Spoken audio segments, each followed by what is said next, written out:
Hello everyone, welcome back to the channel. Right now we are here in New Orleans, Louisiana. We're going to do some history stuff, we're going to eat some food. Let's enjoy the place. Here we go.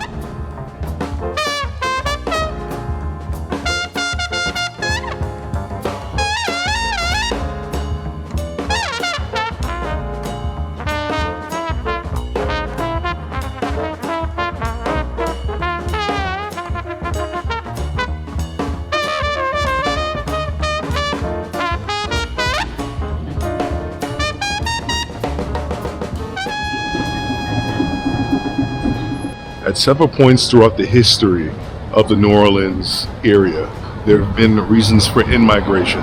Originally, it was the French settlers coming in after the Native Americans, of course. And then you had waves and waves of European migrants. Okay, along with those waves of European migrants, there were Spanish as well as Italian. And then, of course, in an involuntary manner, you had waves of Africans coming from West and Central Africa. And after the Haitian Revolution, many former French colonists as well as free people of color ran off to New Orleans as Haiti formed the beginnings of its nation. With all of those cultures coming together to create what is the current culinary and cultural scene that you see here. After the Louisiana Purchase of 1803, Americans started moving to New Orleans en masse. This, of course, angered the French and European settlers. Canal Street was a dividing line between both cultures. And moving into the modern era, during the World War II period, you had a lot of federal contracts that were causing a lot of traffic to congregate in this area. Shipbuilding, factories, causing this southern part of the United States to become a place of great inward migration. Given the geographic location of New Orleans, this city was the most important for the United States as it was expanding westward.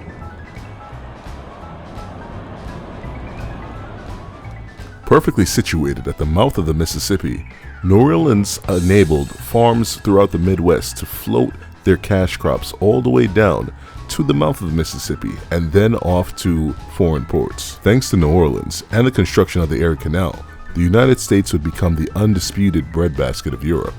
And again, due to its geographic position on the Gulf of Mexico, New Orleans served as a median point between slaves, African slaves coming from the west coast of Africa, as well as coming from the Upper South.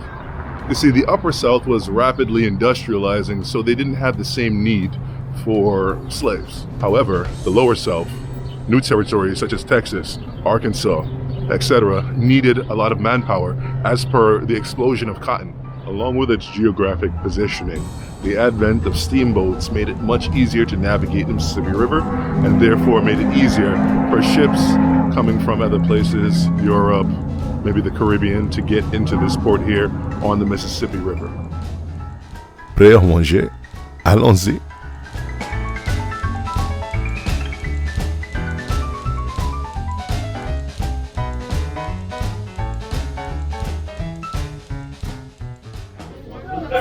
So right now going, we have a seafood basket, Creole fries, or Cajun fries, I'm sorry, Cajun seasoning on it. And we have beignet fries. We have, what the hell is this?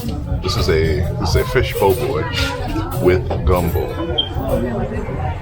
And we're still deliberating over whether or not we have the courage to do some alligator. Okay, we might do some alligator sausage. We'll see.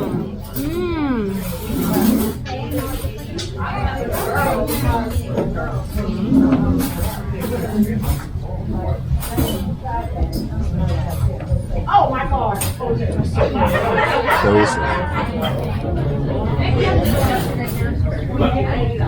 In a couple minutes, I'll explain the origin of beignets. High blood pressure, here we come.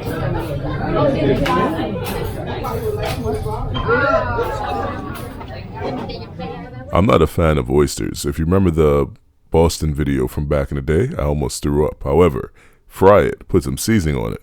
I'm your man. It's a beignet fry. Try.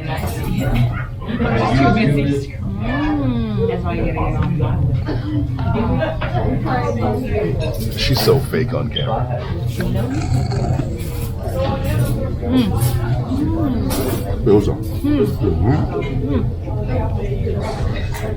I tell you what, and this right here, this is their coming to America moment.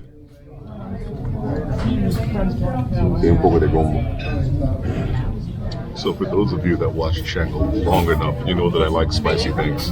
So this here fish po' boy needs to get spiced up. I know this did not be all that strong, but we just got to use a lot of it.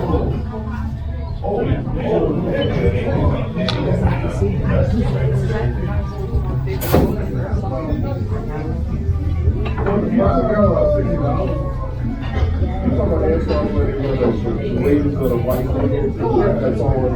a lot. Gumbo is a dish with origins all over the place. Everyone's gonna say that their great granny makes the best gumbo. I know. Tell me in the comments below where to find the best stuff. Okay, for the gumbo. Thank you. Thank you.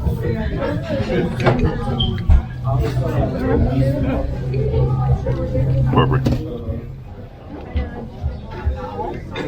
Gumbo is a dish popular all over Louisiana as well as Houston, Texas. If you've never had it, it's kind of like a flavorful, thickened meat stew that you eat over rice or with rice. Amazing. It has the same texture of the Jamaican soups I grew up eating. Let's get this fish po' boy popping.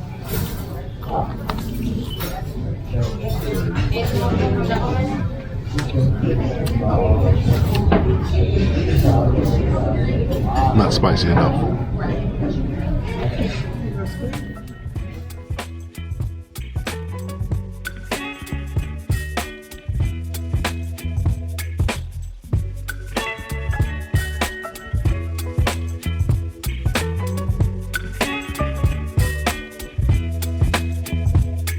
Baby, you give me ice and fire.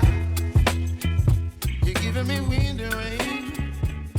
The beignet is a sweet square-cut donut brought over by the French colonists, as well as the Acadians, or Cajuns as they're better known as. The Louisiana version of the beignet is actually served with powdered sugar. Simple, but these French folks certainly did make a masterpiece. Fleeing British hostility, the Acadians would end up moving all the way south to Louisiana. They traded extreme cold for extreme heat and humidity. Overthink it, baby.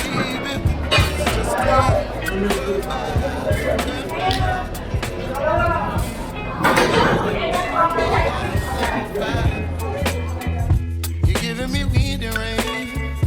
You're some kind of butterfly. Baby, you give me So, I mean, it's pretty much kind of like the one in San Francisco. Only deal is that this one's a hell of a lot cheaper. $1.25 versus $8. I'll take this one. No, but really though, the one in San Francisco is not for transportation. It's literally just for, just for tourists.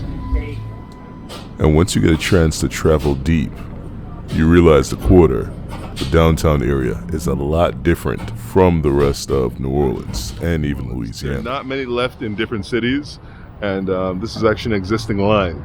Not at all efficient, pretty slow, pretty inefficient. The driver had to jump out and fix the overhead. I guess you call that cat turning. They had to fix that a bunch of times, but still, it's a good ride. Thanks so much for watching. Catch you next one. Peace.